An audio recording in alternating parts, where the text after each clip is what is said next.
Hey, good afternoon to you. It is 5:07 here, News Talk 105.9 WMAL, where we're making sense of the news. You can join us at 888-630-9625,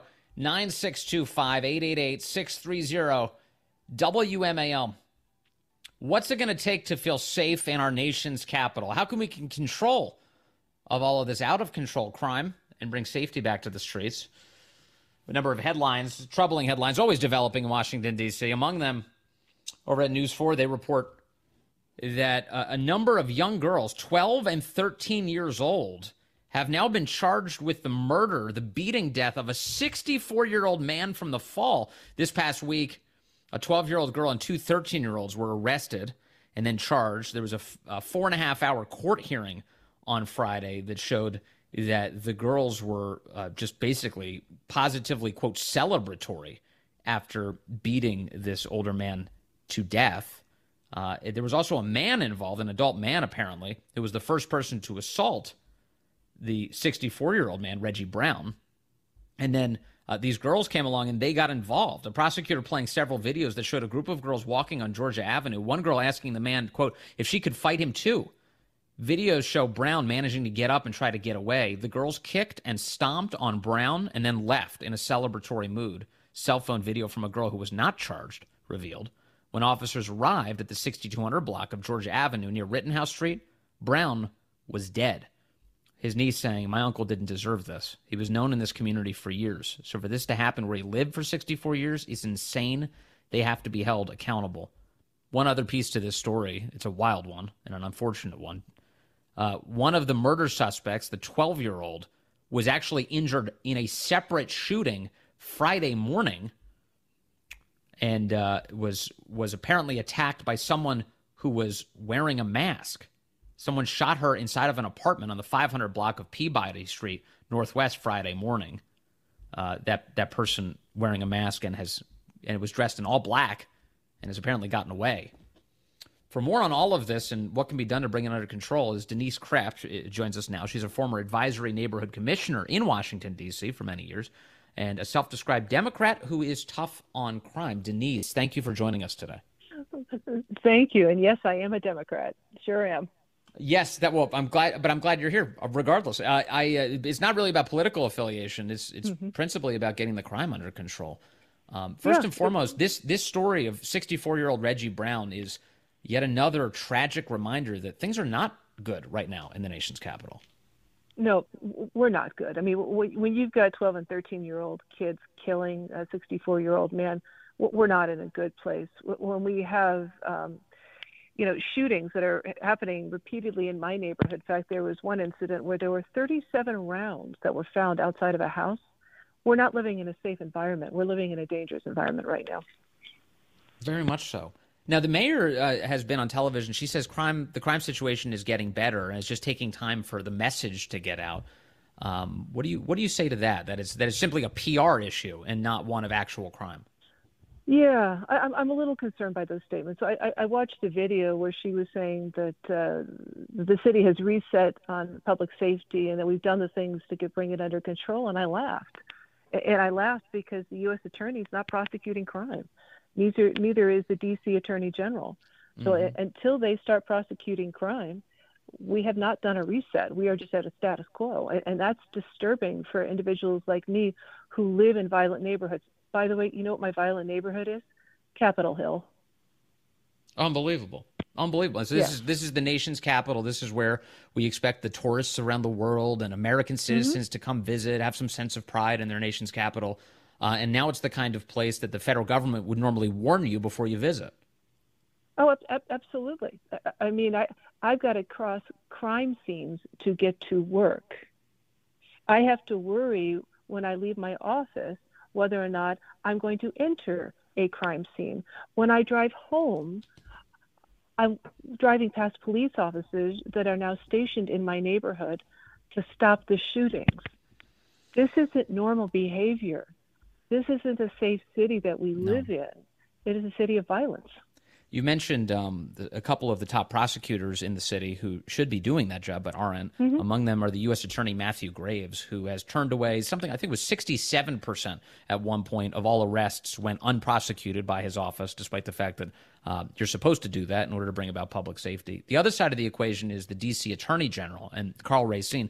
And the reason his office is so important is because they're involved in prosecuting juvenile crime in the city. Which there has been far too much of. I mean, when I see a story like this, that 12 and 13-year-old girls were involved in the beating death of a 64-year-old man, just add it to the pile of all sorts of crimes being committed by essentially children and teenagers. How did we get here? We got here because the crimes they were committing previous to the murders, homicides, and carjackings weren't being addressed. We had a system wherein the young ones were committing minor infractions. And instead of saying, no, you shouldn't be doing this and we will hold you accountable for these minor infractions, we essentially said, your brain isn't, properly formed, therefore we will not hold you accountable. So go forth and commit more crimes. Yeah. It really is on the adults here in D.C. because we have a D.C. council that told them that if you are under the age of 24, then we're not going to hold you accountable. And I have a problem with that because, as Colbert King aptly wrote about 2 years ago, at one point in time, we actually held a 24-year-old accountable, but now we don't hold a 24-year-old accountable. We don't have a 13-year-old accountable. And, will the two young men that have been arrested for the killing of the Afghan interpreter last July, will they be held accountable? I strongly suspect no, because of laws passed by the D.C. Council.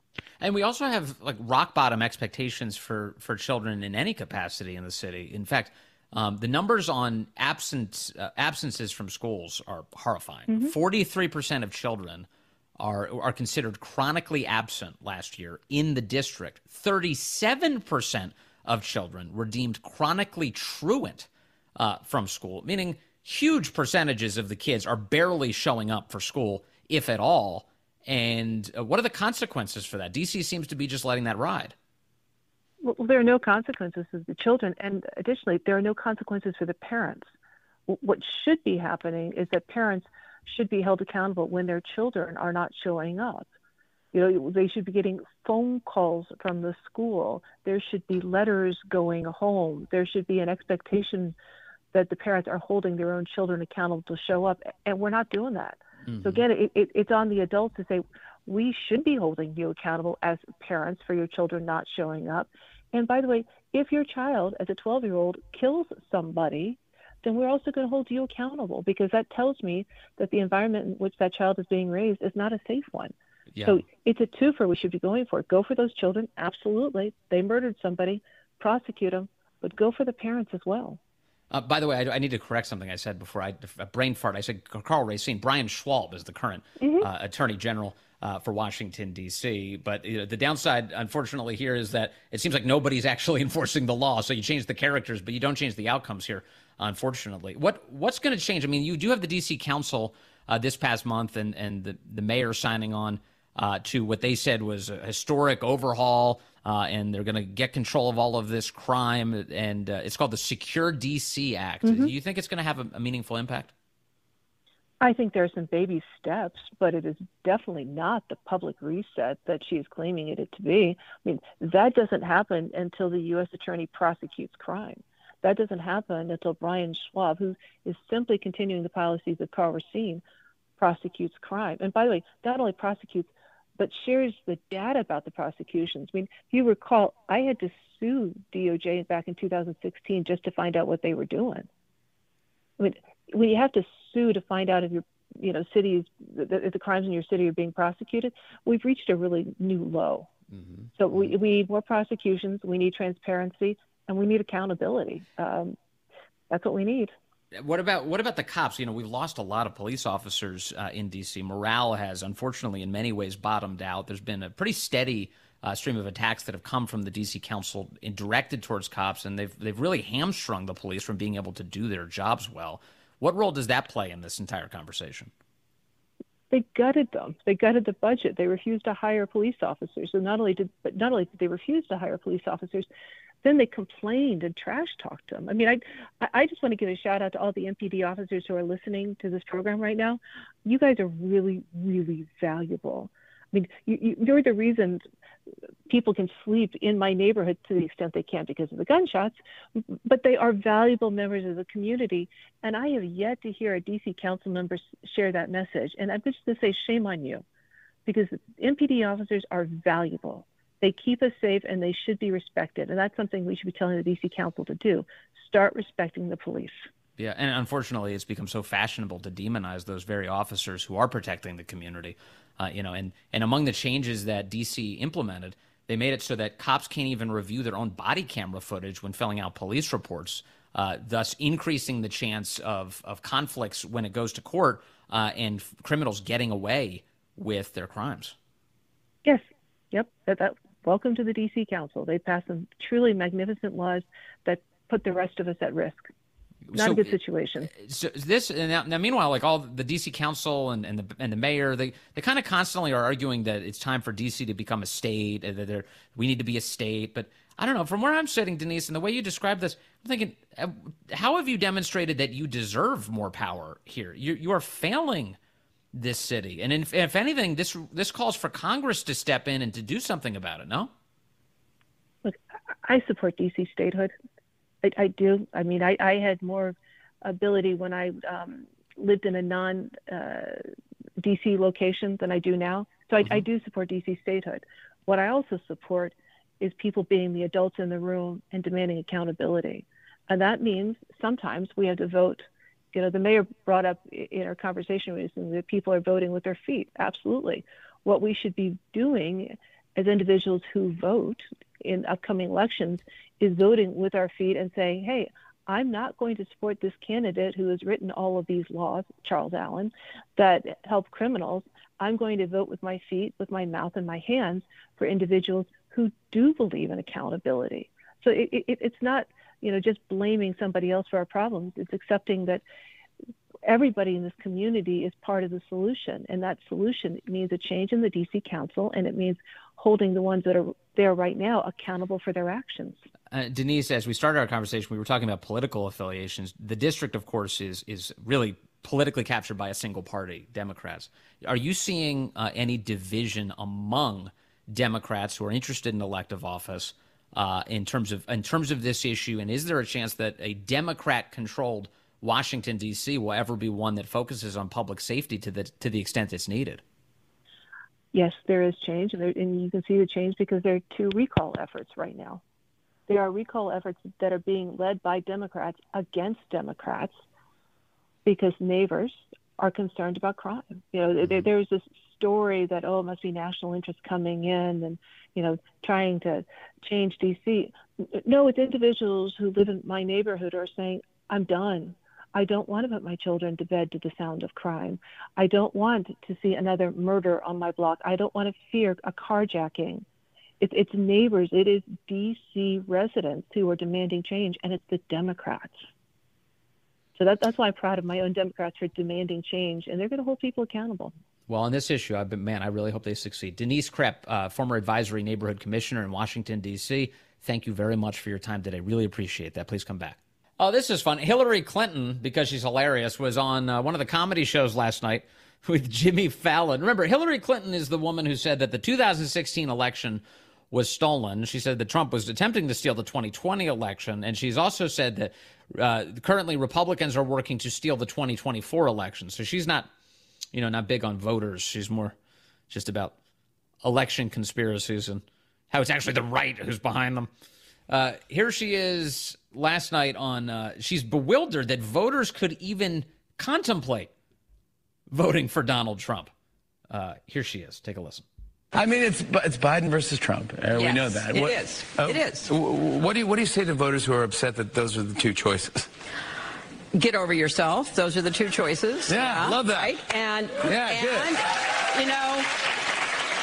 it's kind of like... Isn't it kind of rich for her to say get over it? Like, has she ever gotten over anything in her entire life? What are your strategies for getting over stuff, Hillary? Share that with us. What would be what's the secret to putting your past behind you? It's kind of like One is old and effective and compassionate, has a heart, and really cares about people. And the other is Joe Biden. Old and has been charged with 91 felonies. Yeah, okay. I mean... Okay, interesting. By the first guy. she left out a detail by the other guy that Biden keeps on charging his political opponent with crimes. Let's see. Hillary also said she doesn't understand why voters are even contemplating voting for Trump. I don't understand why this is even a hard choice, really. I don't understand it. But we have to go through the election, and hopefully people will realize what's at stake, because... You're so stupid. I think the word she's used before is deplorable. You're so deplorable. You're so moronic. I hope you wake up. You cannot support the guy who beat me fair and square in an election. Realize what's at stake, because it's an existential question. What kind of country we're going to have, what kind of democracy we're going to have. And people who blow that off are not paying attention. Oh, my God, I agree with Hillary. It is existential. It really is about what our country represents and whether or not we're going to continue to have one. On one side, you have the guy who has promised to destroy our borders and subsequently has, thus destroying the sovereignty of the country that you live in. He's allowed millions of people to pour across that border and then used your money to fly them all over the place, some of whom go on to kill American citizens. He's allowed over 100,000 American citizens a year to die due to the drug overdoses as a result of that border. He's made your money not travel quite as far as it used to by all of that excessive printing and government spending. And he's trampled all over the Constitution. On the other side is the guy who would like to right the ship. Hillary's right. This really is an existential election. Stay with us.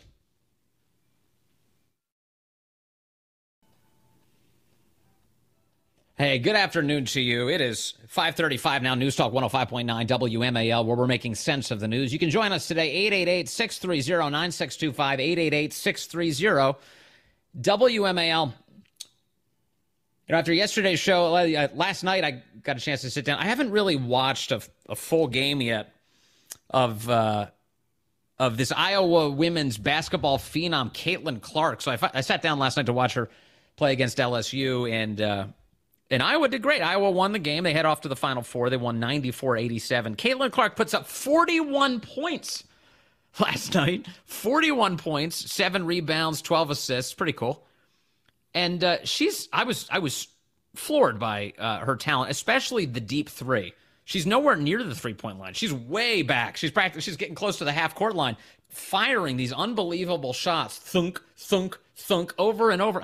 Man, this girl's got some talent. And, of course, I'm late to that party because by the time I really picked up on it, she was already the leading point scorer in NCAA history. And that is between both men and women. Pretty amazing achievement. And she's a pretty amazing and driven athlete. I've heard a lot of stories about her from people who follow her more closely, and they say she's kind of got that eye of the tiger, that attitude that a lot of the biggest, most successful athletes have had, which is just a relentless work ethic, a lot of drive, a lot of judgment about people, even on her own team, making sure everybody's being as professional as possible. She's obsessed with success. And so in that sense, she seems to be, I think, a decent role model. Although I think sometimes apparently her temperament can get the best of her. There's video of her dad screaming at her to knock it off from the stands. So I love that, and I identify with this. I like this a lot, having been yelled at by my own father for any number of sports field events or nonsense. So Caitlin Clark looked really good last night. What I didn't realize until late in this tournament now is apparently there are people who have invested their own sort of racial themes and prejudices into everything that's going on in women's basketball. I guess I shouldn't have been so naive. I mean, we talk about all of this nonsense for a living, and I should have said, well, of course, people are going to racialize all of this. And they have. There's people out there who are straight up. I asked Corey today. I was talking to Corey ahead of the show, and Gannon here. I was like, is it just my imagination, or were people literally rooting on teams based on racial interests? Because my impression became by last night, I was like, wait a second, people are supporting LSU because they had, I think, what do they have, a predominantly black team? I think. Certainly their biggest stars, Angel Reese, among them, a black girl. And then there's a bunch of white girls in Iowa. So people are they supporting them because they're white, or what is happening? What is even happening right now? Was the question. And then I wake up to all of this coverage of commentators who are literally investing their own, like projecting their own racial baggage on all of this. Here's a former ESPN commentator by the name of Jamel Hill, who's kind of famous for being racist all the time about everything in sports. And here's what she's had to say about Caitlin Clark. Again, Caitlin Clark, the leading point scorer in NCAA history. Here's how she views the whole thing. And I think another thing that kind of sort of inflames this even more is that we see that the criticism is often very one-sided. Caitlin Clark talks her shit. Caitlin Clark is demonstrative. Caitlin Clark, you know, and in this way, I do compare, in many ways I compare to Steph, but also in this way as well, is that Steph Curry Steph Curry has a lot of flair and flamboyance to his game. Like, he can get into it, you know, with people, and he's got the shimmy and all that, but people aren't bothered by that. Caitlin Clark is the same way. It's like, people aren't bothered by it. I'm sorry. Wait, hold on. What is she saying exactly? Steph Curry, who she's talking about, is a black man, right? And Caitlin Clark is a white girl, and so people are not bothered by this. They're caught up in the narrative of, oh, here's this, you know, wonderful, kind soul from the great state of Iowa representing Middle America. So they put all these sort of what happens in these sports race wars is everybody projects their own on the people coming. Wait. What? I'm sorry. What sports race war? What is she even talking about? You know what tends to happen in these sports race wars is we all start projecting our own baggage on it. I'm sorry. Is this a therapy session, or are you trying to describe everybody else? The people who are actually involved in the competitiveness of it, who have nothing to do with any of this. I'm still at a loss for what she's trying to actually argue, other than that she feels that it's unfair that Caitlin Clark isn't given more crap for being a talented basketball player. What? And she says that's her skin color? Is that... I'm not entirely coherent. She wasn't the only one to bring up race in all of this. Former Celtics star Paul Pierce was on one of the sports networks, FS1, sitting... next to Skip Bayless and Keyshawn Johnson. And here's what Paul Pierce had to say about Caitlin Clark. And again, it's all based on, it's about race. Everyone's obsessed with the fact she's white. How does she score all these points? It's beyond that, Key. I'm gonna just keep it 100 with you. We saw a white girl in Iowa do it to a bunch of black girls. Well, of course. That made it like, oh, that gained my respect. That gained my respect. I hear you. You're like, right. that's like, oh, she didn't do this to some other little white girls that was over here. And okay, I realize this is supposed to be some sort of compliment. Like, he's like, good for her. Look at her. He's saying, he's a black man saying, I really respect her. That is very unusual that a white girl would ever be able to do that against black girls. And I'm sitting here going, the whole thing is race. The whole thing is racist. Little white girls that was over here and in Colorado, wherever. She did it to some girls from LSU. By the way, Skip Bayless is nodding enthusiastically. He's like, that's totally right. That's exactly right. How interesting. We thought was some dogs. Defending champs. And put them on their knee and spanked them. And so that, I know, but I didn't. I didn't expect that. He goes on. What is this? Anyway, so in case you were wondering, I mean, all of these like racial conversations and all of the stereotyping, it's pervasive. It's all over sports media, for sure. It's funny. You know how the left is constantly like getting mad if like a white person does something they says is supposed to be a black thing? You ever heard that?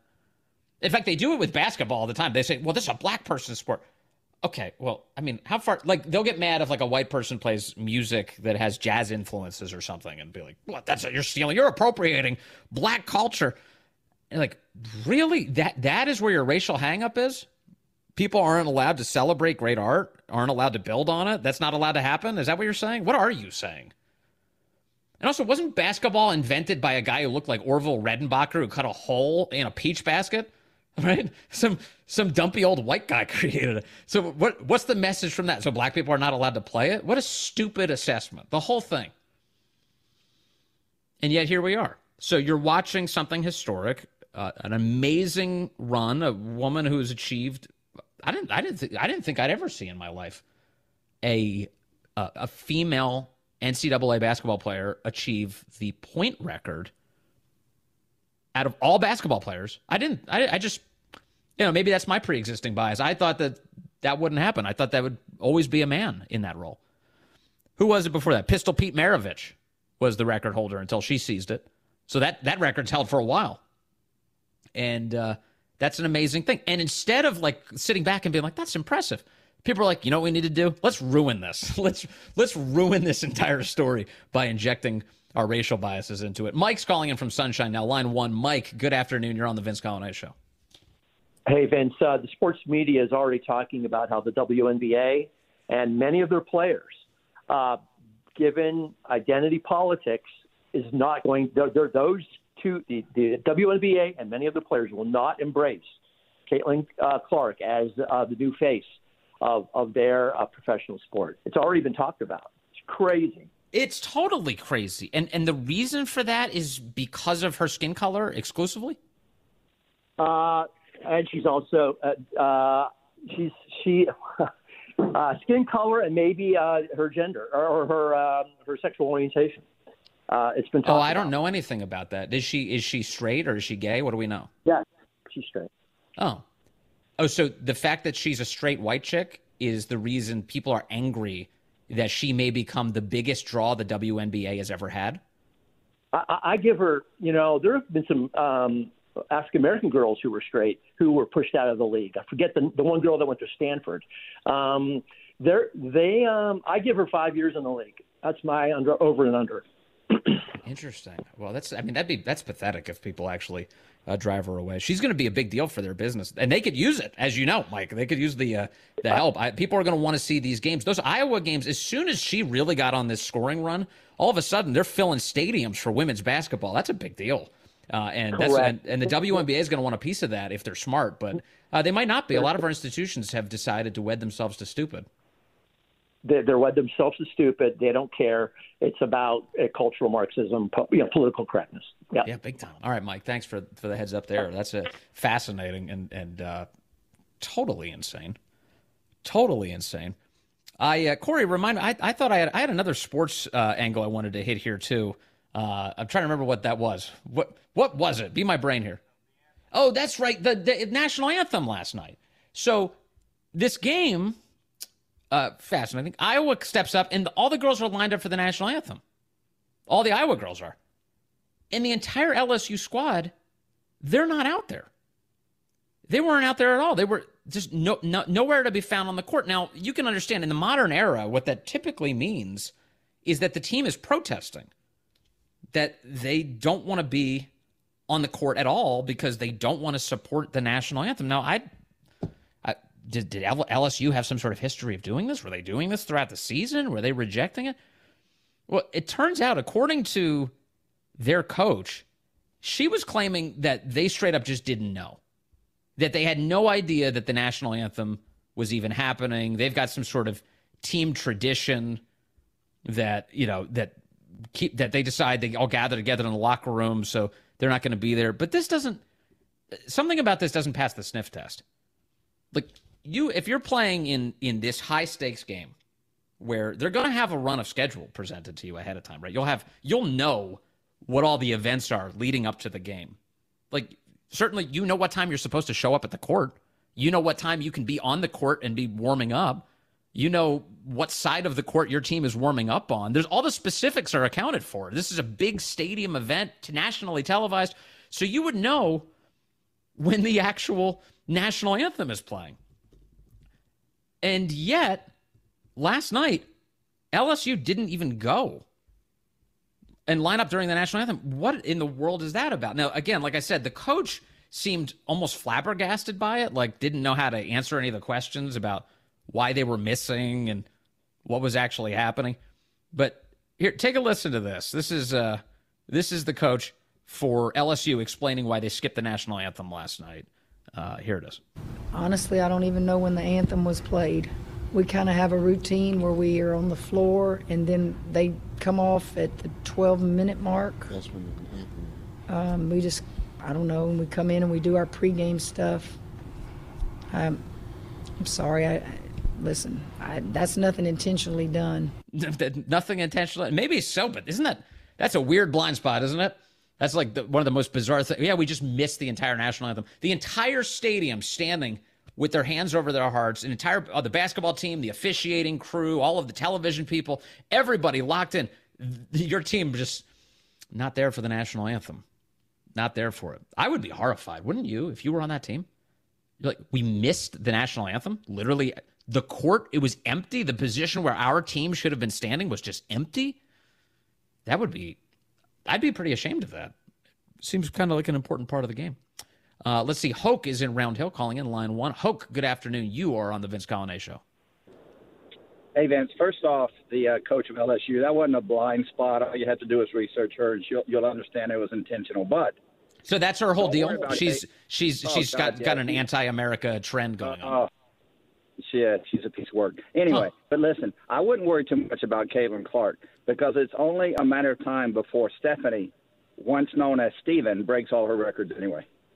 Oh, some dude is going to come in and take the record. Well, look, I mean, the cool thing for her is like she beat the dudes in this current scoring record. I will say, can I be honest with you, Hoke? I'm always honest with you, but let me just be honest. When I first saw Caitlin Clark gets this record, one of the first things I did was, is she a dude? Like I had to do. I did the research like right away. I was like, is there any evidence? I was scouring the internet. Tell me more about this person, because the media. The media's impulse is to lie so frequently to you that in order to find true information, you've got to dig a little bit deeper, don't you? So I will say this. I have watched every game of hers that I can on TV, and especially now that my Auburn Tigers are done, I'm an anybody but Alabama fan. So you're all in on Iowa? Oh, yeah. I'm on Iowa, but on the men's side, as long as Alabama doesn't win, I don't care. Yeah. Okay. Well, all right. Well, we know what Hoke's rooting interests are. War Eagle. Thanks very much. War Eagle. Sports topics always elicit a lot of reactions, including from my own father, just texting me to tell me, Pistol Pete Maravich only played 3 years at LSU. Caitlin Clark here playing 4 years at Iowa. In other words, 80 games to about 120 games, and he had the scoring record up until now. So he did that in just 3 years. So there you go. Pistol Pete Maravich. I remember when I was a kid, I used to do some of the Pistol Pete training drills because he had this thing. He would put the ball in the nape of his neck. He put a basketball right behind his head, and then he would drop it, do one clap in front of him, then throw his hands behind his back around where your butt is and catch the ball before it hits the ground. And it took me a while before I could finally do it, but it was a speed drill to teach you how to get your hands moving really quickly, which was fun. It was good. I learned how to do it. Didn't take my basketball career very far, but it was. I learned how to do that at least. Let's see. I've got Rick calling in from Reston, line 3. Rick, good afternoon. You're on the Vince Coglianese Show. Hey, Vince. Thanks for taking my call. I'm calling to chime in a little bit from a LSU guy with 2 degrees from the university about the Kim Mulkey thing. I heard a little chirp about this story, but I didn't read any of the details about it. When you played her talking just now, she should have been abjectly apologetic about it and embarrassed, and I think might use the word mortified about it. I don't understand exactly what's going on here. She's won, I think, 3 national championships with Baylor and 1 with LSU. I don't know. Hoke said something about she's a piece of work and this is the way she is. I don't know if that's true or not. I don't follow it closely enough. Right. To know what her particular foibles and idiocies are in political matters. But anyway, that she did not come across as credible when she said what she said about we got a routine, so we missed the national anthem. That's just not credible. The decent thing to do is just say, I'm so sorry. I can't believe we missed it, and I'm going to make sure that doesn't happen again in the future. But thanks for bringing it to my attention. Yeah, you're totally right. That was an easy one. And yet she said, well, we had more important things to do. Really? That doesn't pass the sniff test. All right. Hey, you know who's up next? Who's a great patriot who never misses the national anthem? You know how I know that? He literally starts his show with it. The great one, Mark Levin, is up next here on the legendary WMAL.